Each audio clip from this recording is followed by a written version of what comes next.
வணக்கம். இந்த பதிவில் நம்ம இன்றைக்கி ஒரு சைட் டிஷ் பார்க்க போகிறோம். மட்டன் வறுவல். வாங்க எப்படி செய்யுதுன்னு பார்க்கலாம். ஒரு பெரிய வெங்காயம் நறுக்கி ஒரு மிக்ஸி ஜாரில் சேர்த்துக்கோங்க. ஒரே ஒரு பெரிய தக்காளி, ஒரு ஸ்பூன் அளவுக்கு மிளகு எடுத்துக்கலாம். இப்போ இதை எல்லாத்தையும் ஒன்றா அரைச்சிடலாம். இப்போ ஒரு ப்ரெஷர் பேனில் எண்ணெய் கொஞ்சம் சூடாகட்டும். கொஞ்சமாக எண்ணெய் போட்டால் போதும். எண்ணெய் கொஞ்சம் சூடானதும் அதில் தாளிக்கிறதுக்கு 2 பட்டை, 2 பிரிஞ்சி இலை, 2 லவங்கம். இப்போ இது எல்லாத்தையும் இதில் சேர்த்துடலாம். இது கொஞ்சம் பொரிஞ்சு வரட்டும்.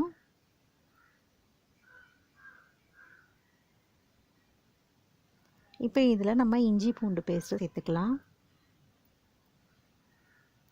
ஒரு 2லேருந்து 3 ஸ்பூன் சேர்த்துக்கோங்க. நான் வந்து 1/2 கிலோ மட்டன் எடுத்திருக்கேன். இப்போ இஞ்சி பூண்டு பேஸ்ட் சேர்த்துட்டு நல்லா வதக்கிக்கலாம்.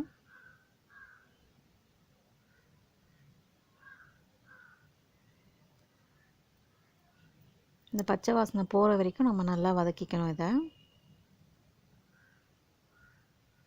இப்போ இதில் அரைச்சி வச்சுருக்க அந்த வெங்காயம், தக்காளி, மிளகு விழுது நம்ம இதில் சேர்த்துக்கலாம். இதை சேர்த்துட்டு நல்லா வதக்கிடலாம். பச்சை வாசனை போகிற வரைக்கும் நல்லா வதக்கணும். இது ரொம்ப ஈஸியாக சீக்கிரமாக செய்யக்கூடிய ஒரு சைட் டிஷ்.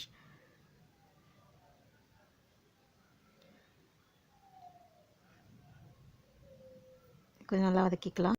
இப்போ இந்த அளவுக்கு நல்லா வதங்கினதுக்கு அப்புறமா நம்ம சுத்தப்படுத்தி வச்சுருக்க மட்டனை இதில் சேர்த்துடலாம். 1/2 கிலோ மட்டன் எடுத்திருக்கேன்.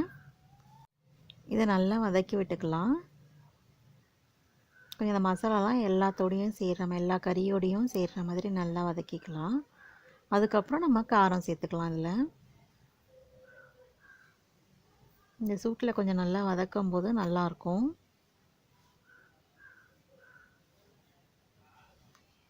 இந்தளவுக்கு வதங்கினதுக்கப்புறமா நம்ம உப்பு காரம் சேர்த்துக்கலாம். இப்போ இதில் 1/2 ஸ்பூன் மஞ்சள் தூள் சேர்த்துக்கலாம். ஒரு 2லேருந்து 2.5 ஸ்பூன் மிளகாய் தூள் சேர்த்துக்கலாம். நம்ம ஏற்கனவே மிளகு வேறு சேர்த்துருக்கோம். தேங்காய் பால் விட்டு தான் இதை வேக வைக்க போகிறோம். அதனால் காரம் கொஞ்சம் தூக்கலாக இருந்தால் தேங்காய் பால் வந்து கொஞ்சம் இனிப்பு இருக்கும், ரெண்டும் சமமாகிடும்.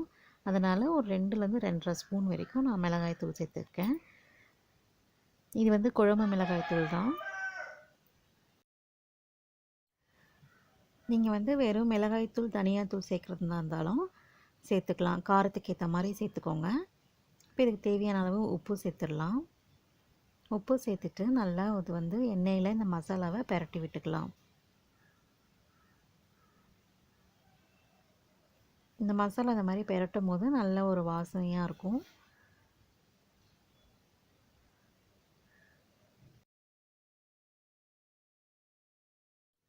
கொஞ்சம் வதங்கினதுக்கப்புறமா 1 கப்பு தேங்காய் பால் இதில் சேர்த்துக்கலாம்.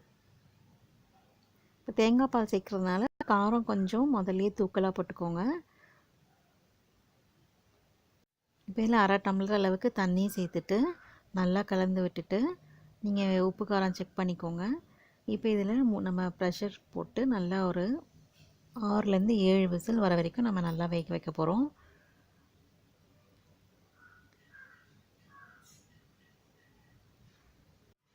ஆறு விசில் வந்து நான் ப்ரெஷர் போகிற வரைக்கும் வெயிட் பண்ணிவிட்டு அப்புறம் தான் ஓப்பன் பண்ணுறேன். பாருங்கள், நம்மளோட கறி சூப்பராக ரெடி ஆகிடுச்சு.